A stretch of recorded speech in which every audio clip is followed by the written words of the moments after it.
I have a question for you guys. Where the hell is the Elder Scrolls 6? This is all we've gotten in the past 14 years.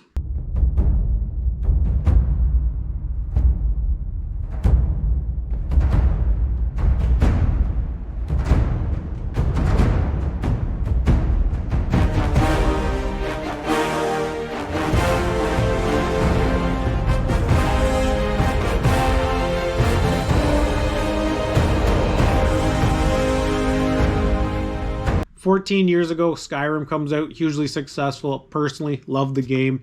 Over 60 million units sold, one of the best-selling video games of all time. You would think a sequel would be in the making right on the heels of this, as it did make so much money for Bethesda back in the day, but you'd be really wrong on that assessment. So let's see what Todd Howard has to say. When the 6th-year anniversary of Elder Scrolls 6 announcement arrived in June last year, even Todd Howard paused to say, "Oh wow, that has been a while." The Elder Scrolls 6 is at least in production, with Bethesda confirming it had entered into early development in August 2023 and early builds were available in March 2024. Now, in the GQ article, Howard once again admitted that it's taking too long to get the Elder Scrolls 6 out the door, but did tease an Oblivion-style remaster shadow drop without confirming anything. I do like to have a break between them where it isn't like a +1 sequel, Howard said, of making the Elder Scrolls games again. I think it is also good for an audience to have a break. The Elder Scrolls has been too long, let's be clear. But we wanted to do something new with Starfield. We needed a creative reset. Bethesda is currently playtesting the Elder Scrolls 6, Howard revealed. Yeah, so they are playtesting it. There is an early build of this. But Starfield, for me, it did just not hit. And most of the audience, I would say it's probably not a game that we're going to stick with long term. And it just didn't have that appeal that the Elder Scrolls games and the Fallout games seems to have. As I've stated before, this was a pet project for Todd and the team to get away from what they're making, and a little bit of delusion here and not sticking with what they know and trying to do something good. And, you know, I don't blame them for trying to make a hit, but they should have done it simultaneously with the Elder Scrolls and Fallout as well, and not make people wait 10, 15, 20 years for a new installment of those titles. Now, you're probably wondering why these games are taking so long. You have to look at Grand Theft Auto as an example, 10 years in the making. A lot of these games have such an amount of hype behind them that they're in a catch-22 where if they had have released them earlier, they probably would have been in a better position, because now the longer people wait, there is more expectation that these games are going to be grand, they're going to be great. They should be top tier because they've had all the time in the world. If they don't deliver on these, there's going to be a huge problem, and it could cost them lots of money. Do I think that's going to happen in the case of the Elder Scrolls? No, probably not. People will buy it just because you can mod it and make it your own. Now, I've been saying this for a long time, guys. They cannot figure out what their audience actually wants. And this is just not a Bethesda problem, but this is probably a Rockstar problem. And it's a problem with a lot of these large AAA studios. And it comes from the top down. There's too many hands in the cookie jar saying we need to appeal to this audience. We need to do this. The game needs to have this. It shouldn't have this. And when this happens, you get bloated, bland games, but in the grand scheme of things, they're just not well received. So we're going to look at an article here that had Tim Kaine in it. Now, if you don't know who Tim Kaine is, he was one of the co-creators of the original Fallout games. And the headline reads, "Fallout co-creator says modern games don't really know what they want to be, and I don't need to look too hard for examples." And I have to agree with them. And the article goes on to say, as Kaine rightly points out in his recent musings, an overriding possible issue with today's games is that they don't really know what they want to be. They try to be everything to everyone, designed by committee, making a publisher happy, trying to guess what the largest demographic wants. Conversely, Kaine notes back in the 80s, games were really focused because they had to be. This was an era when devs didn't have specialisms and worked to incredibly tight hardware constraints. Minimalism was a fundamental part of the process. As Kaine puts it, it was, you write efficient code or your game doesn't work on the Atari console. As a result, focusing solely on the things that mattered to communicating a game's core concepts took center stage. By extension, removing the pitfall of becoming indulgent, modern games often tumble down. Now, I've been preaching this till I'm blue in the face, guys. There is a target audience for these certain games.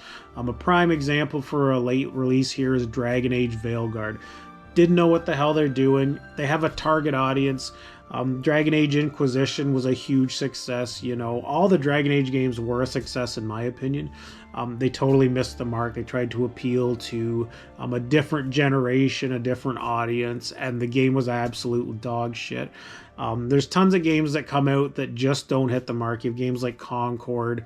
You know, it's a hero shooter, a little dated looking, but the way they market these games to an audience that doesn't exist.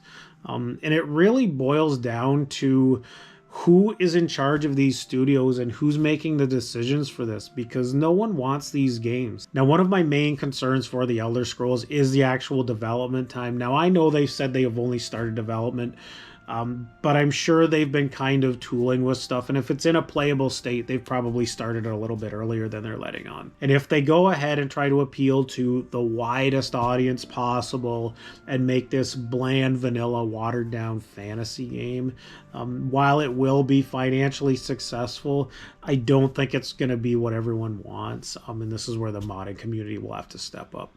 That's my main concern, because we've seen it time and time again with these games that have taken like 10 years to make. I feel like part of the underlying reason is that there's just too many cooks in the kitchen and they lose their way. I really hope this is not the case with the Elder Scrolls, guys. I will be so bummed out if it's a stinker when it launches. We'll see how it goes when it does come out. Now, Todd has used the engine retooling as an excuse here, and don't get me wrong, I think Starfield was a pretty good looking game even though it was sparse. So I think they did put some work into the engine. Does this constitute bumping the Elder Scrolls back? In my opinion, no. And there's some things I really have not liked in the past few games, like the Fallout 4 dialogue system. I'm not a fan of that. I really don't like voiced protagonists in these RPGs. I prefer with all my Elder Scrolls games, I like the original Dragon Age where your guy didn't talk either. It kind of puts your own voice into it when you're reading the script to yourself. I like that part, and I don't think that a new Elder Scrolls game should have a voice protagonist. I hope it doesn't. We will see. All roads seem to be pointing to the next generation, guys. Now, Xbox and Sony will probably have a console out in the next couple years. And I would assume that the Elder Scrolls, you're probably going to be 3 to 5 years away.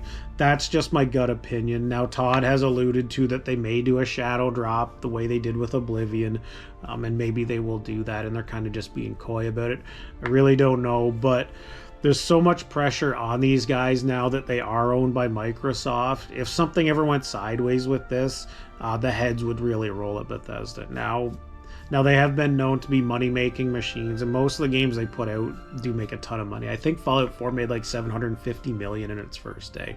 So there's an appetite for these games. They're going to have initial sales. I believe the sales figures will be good for whatever they put out. It's just the way it is. But they could find themselves in a situation like Call of Duty this year where they take a dip or something like that. And given that Microsoft wants their 30% profit margin on all these studios now, they'd be in big trouble. Now, guys, this is strictly coming from a fan point of view. Who the hell knows when this damn game is going to come out, but I'm really getting pissed off with Bethesda and how they've been running the past, I'm going to say, 10 years.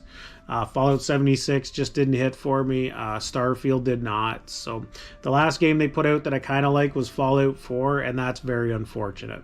And for a studio with this many great IPs to drag their heels and to try to branch off to do new things and stuff like that, absolute stupidity here. It just kind of seems like they've dug in their heels here and they're going to do whatever they want, and they don't really care what the fans want, guys. So that part is unfortunate. As I said, those are the reasons I think this is going to get held up even more, and kind of the reasons why this game has taken so long. But really, I just want the damn game to come out so I can play it, guys. I'm just like everybody else. So the honest answer here, guys, is no one knows when the hell this damn game is coming out. We can all just speculate and hope for the best. I really hope they get their ass in gear and get working on this and get it out in the next few years, though, because time's a ticking on this stuff, and I really do want to play it. And if it is a game that does truly last for a decade or two with mods and stuff, then get the damn game out so we can play it, man. On that note, guys, that's about all we know at this point. If you have anything you'd like to add to the comments, you can let me know in the comments section below. As always, please like and subscribe. Thanks for sticking around, and I will see you on the next one. Peace.